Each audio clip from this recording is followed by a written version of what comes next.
Hello guys, welcome to today's video. Today we're talking about the whole process that is involved in buying your house as a foreigner now living in the United Kingdom. My name is Tunde and this is all about settlement, where we share with you all you need to know about settlement in the UK.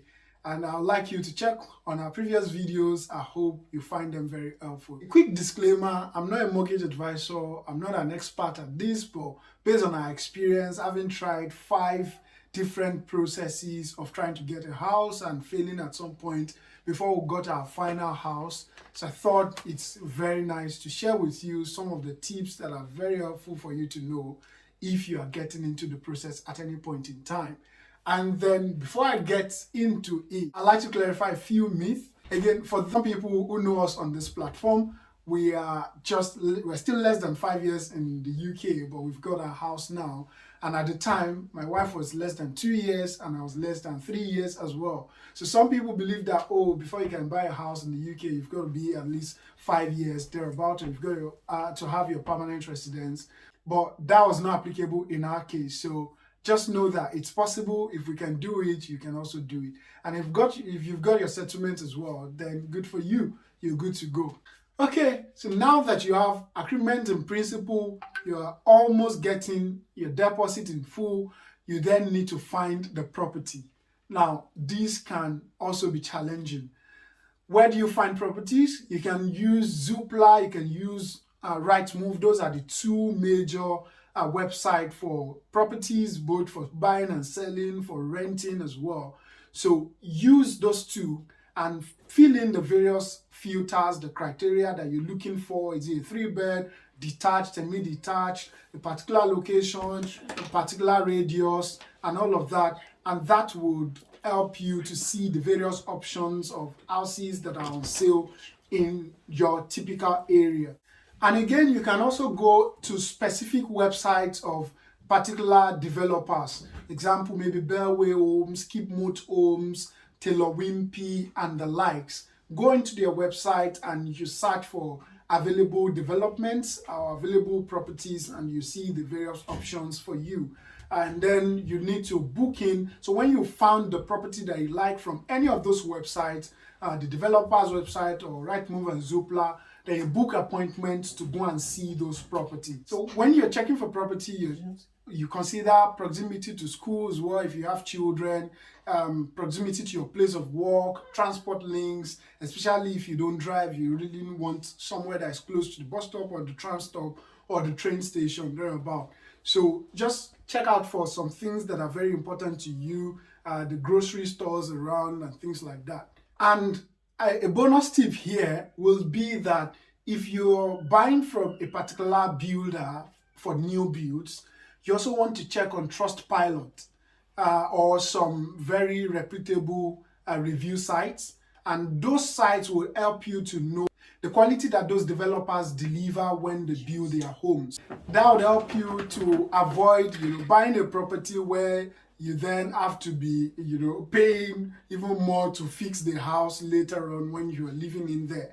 I remember at the point when we were searching for a house, we found a particular house. I wouldn't name the developer, and it looks so nice and beautiful. In fact, near countryside where you have the hills, and we were so fantasizing that, oh, you just wake up in the morning and you can see the beautiful hills and things like that. But hey, when I went on Trustpilot and I saw the various reviews, to start with, they had just about 2 stars, and that was a turn off already. Very bad reviews on all of their properties. So that's something you really want to be careful about. This is a developed country. This is UK. People can be honest, giving reviews as well. So just bear that in mind. Okay, now you found a particular property, you've got your decision in principle. Approach the agent, approach the sales agent to say that I want to buy this, and then they would, if it's a new build, you have the show home if it's not been built yet. And if it's an existing building, you can meet with the the existing landlord, go into the house, check around it, and then you can have a feel of what you're buying, if you're satisfied with it or not. And please bear in mind, a lot of the time, you're buying a carcass for new properties, because at the point when you're seeing the show homes, you're seeing the various beautiful rooms, living rooms, the interior designs and all of that, which I'm going to show in one of our videos. But hey, by the time they finish building it, you're getting a carcass other than upgrades that you might have paid for, or incentives they call them. And for existing buildings, you might need to negotiate whatever is being left behind by the existing landlords. So for example, you go into the property, you like the way they've set their house, but they may not be leaving everything in there as part of what you're buying.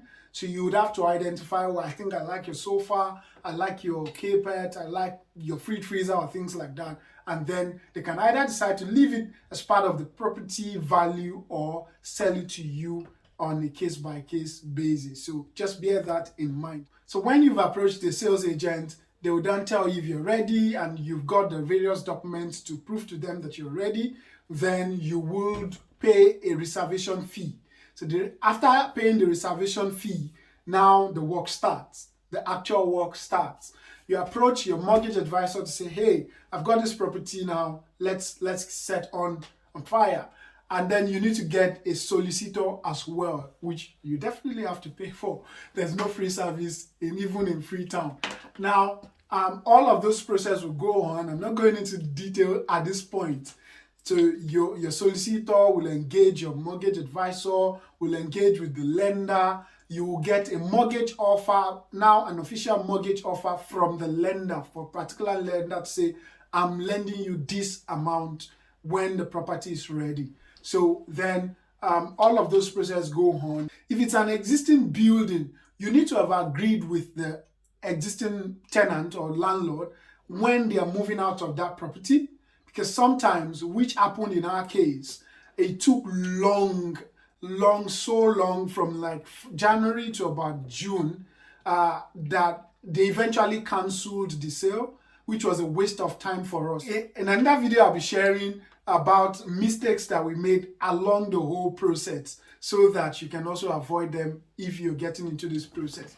And if it's a new build, you also want to know when it's going to be completed. Now, bear in mind, for new builds, usually at the time of reservation is when it's still probably in foundation level, or sometimes it might not even have been started at all. So it will usually take a space of 6 months to 9 months to 1 year before they are ready. So just try to understand these things so that they are in line with your expectation, right? So when you finish the whole process of the mortgage advisor getting you a mortgage offer, the solicitor doing all their necessary checks and giving you a go-ahead, then you sign the contract with the seller or the builder, as the case may be.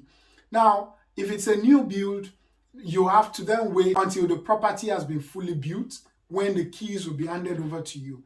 Now, at the point when you are signing the contract, you would have dropped your deposit with your solicitor. At that point, your deposit is going to the solicitor to hold on your behalf. And then when the property has been fully built, maybe 3 months, 6 months down the line, and the keys are ready to be handed over to you, is when the mortgage lender is going to send the remaining chunk of the money to the solicitor. Then the solicitor accumulates these two amounts together and sends to the seller the full value of the property. And that is the point when your mortgage starts reading. So, but your deposit would have been held by the solicitor much earlier than that. And if it's an existing building as well, at the point when you're signing the contract with the seller and you've also agreed a date, their move-out date, which would usually be called the completion date, the date that the keys are being exchanged from the seller to the buyer, that is the date where the lender is going to send the money as well, and all the completion is done, and you become the owner of the property and liable for all associated costs. I hope you found that to be very helpful for you to know when you can start planning to buy your house and when you can expect to get it finished.